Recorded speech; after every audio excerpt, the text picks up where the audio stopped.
Bum, bum, bum, bum, bum, bum, bum, bum. Right, this is going to be a crap video, so I'll try and keep it short. 2 comments yesterday, or 2 commenters on the video, made me think, it was in the bath last night, so it was hours later, of, I can't remember the name of the movie, so I'll come to it later. First comment is, communism, totalitarian parasitism, making everyone equally miserable, and distributing participation trophies to celebrate and commemorate as much, since the road to hell was paved with good intentions. What the flying fuck does it got to do with anyone else? You do what you think you should do. If no one else is, that's up to no one else. I made a reply, and the next comment came in, you're a veritable parasite fucktard. More importantly, of course, that fact suits your fancy. Okay, so those are 2 comments from one person, then there's another one at the bottom. First one in. So, now, I absolutely would thumb up anybody trying to do a comment with starting with so. When I've put it in the video, so you try, and it's funny.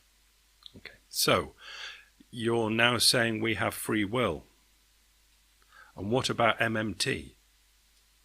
Council taxes go to the local council, but you're now saying income tax and national insurance pay for something. Little question marks in there. And I was just thinking about these 2 people through the day until I got to the bath. What's the name of that film?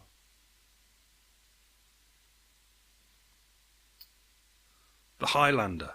The Highlander, where he lives a long time, forever, if you don't get killed by a great big beastie other live long person.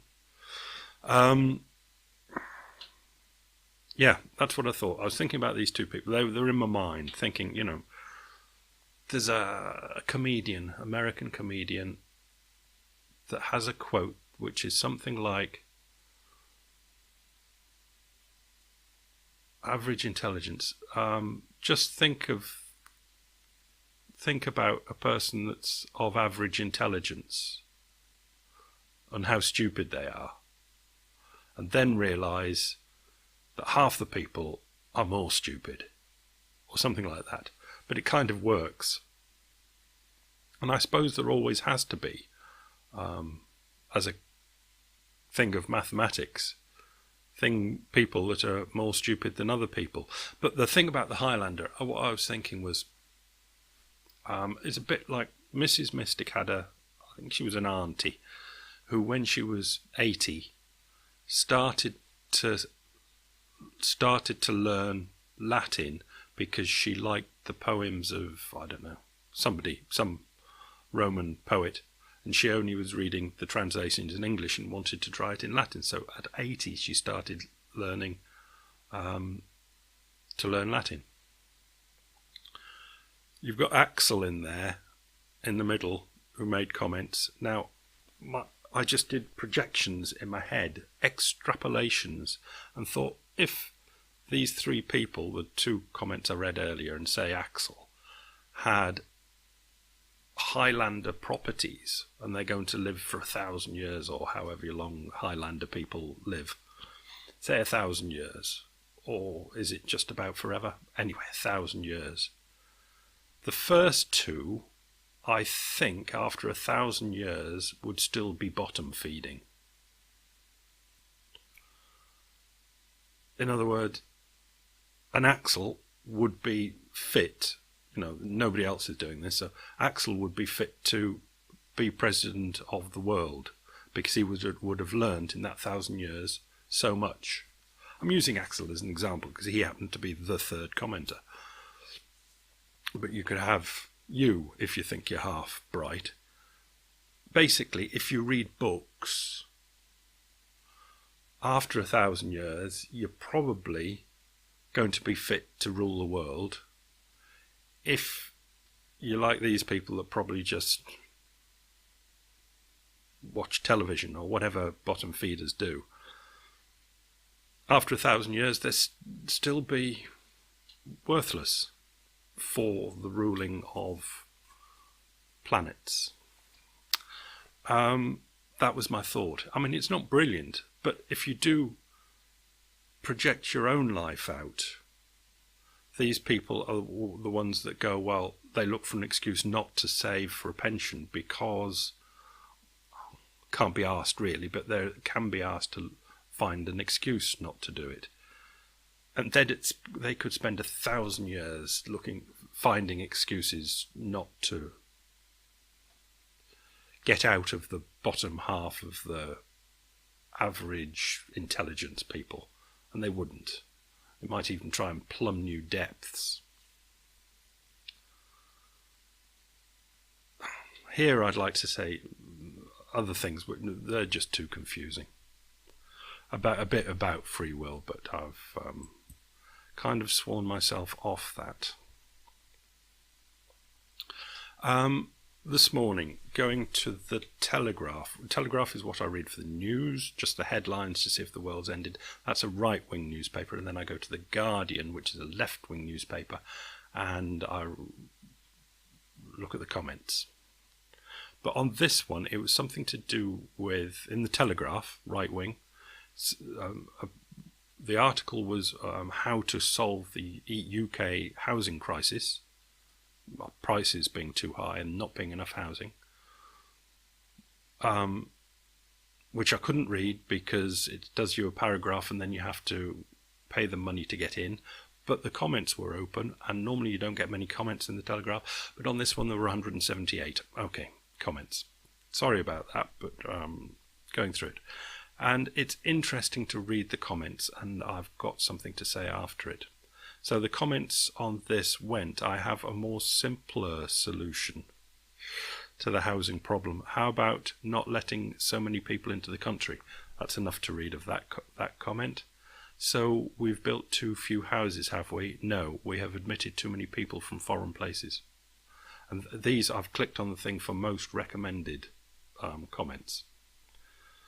Literally millions of economic migrants have flooded into the country under May's watch. She's the president. 3 comments. So there are 5 on this first page. I know. I am amazed. Over the last 2 weeks I have listened to numerous debates on the housing crisis. Latest today, Dominic Raab on the Daily Politics, and not once has immigration been mentioned. And on this page, number 5 is supply and demand. Reduce the demand, people, or increase the supply. It's not complicated. So the top 5 comments on the right-wing newspaper is about immigration, directly or indirectly. Right, let's get rid of that. Now, on this, what I was thinking, talking with Axel, I think it was, in the comments, that the only way of getting out of the malaise that the Western world has got itself into, but the UK we're kind of talking about here now, is inflation. Basically, debts have got to be washed away with inflation. Or we could even say, if we don't want to pick something specific, something has got to happen to get out of this just grinding, juddering downwardsness that's going on, because we can see that's all that's happening. It's just falling away downwards. And debts always stay up. In other words, the future is either, it's just got to be more of this just downhill, slippy, slidey, grindy, downy, squeezy, nasty, grey nastiness, or something's got to happen. So I just projected that I just can't see, let's say, another 10 years of this just horrible grinding downness. The people will do something, as in there'll never be riots. There just won't, because there's not enough direction for riots. But they could well vote in Corbyn, the left-wing candidate for Labour, in the next election, which should make, could well do finances so badly twisted, badly, that things go so wildly wrong that there's some sort of a reset.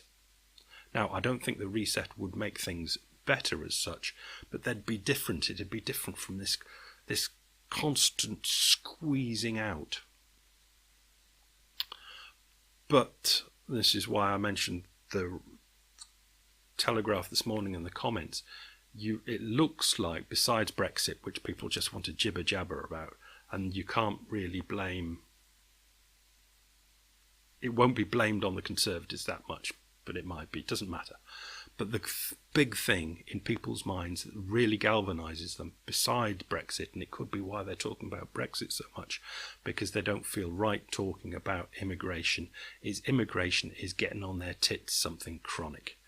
But that is a right-wing thing, as we've seen in the Telegraph, but I read the Guardian as well, and it gets on the working class man's tits as well. Working woman's tits doesn't sound right. Working man's tits. So both wings are very against this immigration thing, and it's only the liberally, they call them the liberal elite or something, that's kind of for it. But that won't really shift the voting that much, because neither party is particularly for it, and if one is more for it, it'd be the Conservatives are more against it. So it's more likely that people will vote for the Conservatives to stop immigration, so we don't get Labour and Corbyn elected, because that would be a pretty wild thing to do. But it's possible. British people can be quite pig-headed. They'll do protest voting. But I don't think they will, because of the issue of immigration, which the Conservatives are harder on than Labour. So I don't think we're going to get any sort of a reset. So unfortunately, economically speaking, we just get,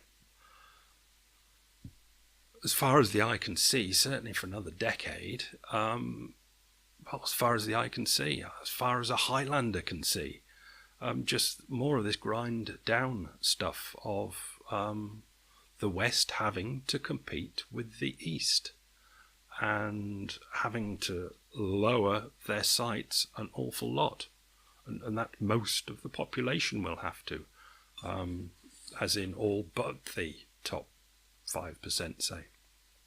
And there doesn't seem to be any sort of,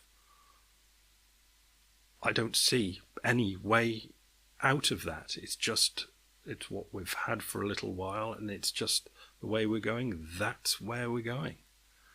And it's going to be bloody difficult. That's it, really. That was the video. Bye.